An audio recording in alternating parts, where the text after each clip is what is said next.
обзивають політичними. Що таке політика і які діяння можна віднести до політичних? Чому, як українські комуністи наганяли страха на русинов, аби не вмішувалися в політику, так і днес ото роблять гиби демократичні власті? Політична діяльність – це діяльність людини або групи людей, народу на створення гарантованих гражданських прав. При відсутності таких прав треба мати політичну діяльність людини чи нацменшини для відновлення чи затребування своїх прав. Другого у даному випадку не дано. Організація Об'єднаних Націй всім гласить, прямо на чоло пише всім: невостребоване право, не є нарушеним правом. Якщо ти русин, а в Україні тебе не визнають у грубій формі, а ти не просиш, а тебе перепудили, і тобі внушили, що то політика, не лізь туди, твоє право вони далі будуть топтати. А в случаї чого тебе об'являть сепаратистом. Но в будь-якому случаю невостребоване право, твоє право, не є нарушеним правом. Це власті знають. У них то написано на чолові, і вони забороняють усім людям просити своє право. Русини приділяють термін політики як, наприклад, оптимальна форма діяльності чоловіка. От вам і політика.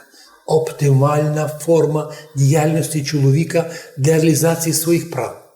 Ну, наприклад, русин на П'єцові на базарі має свою політику. Продає черешні за меншу ціну, аби скорше продати і більше продати.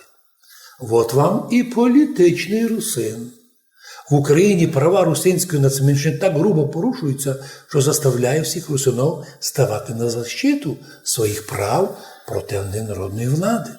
І цим стали нас обзивати, тобто ті, хто нарушає наші права, тобто злочинці. Злочинці, чиновники почали нас обзивати політичними русинами. Бо русини вимагають дійсно політичні вимоги. Право на мову, на школу, на фінансування, на засоби інформації, право називатися русинами.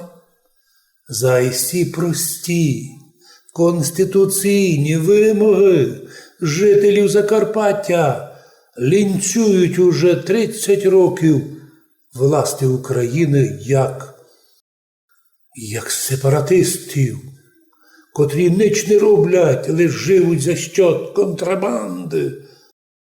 Вся політика проти цілого регіону, а особливо обезумівших від крайнього націоналізму за останні 7 років, уже від межі нацизму, називають мирних жителів Закарпаття, Подкарпатської Руси політичними русинами.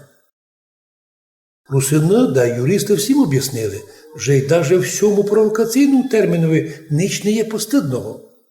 Як пенсію, як зарплату, як тарифи – все політика. Люди мусять щось казати, інакше катастрофа.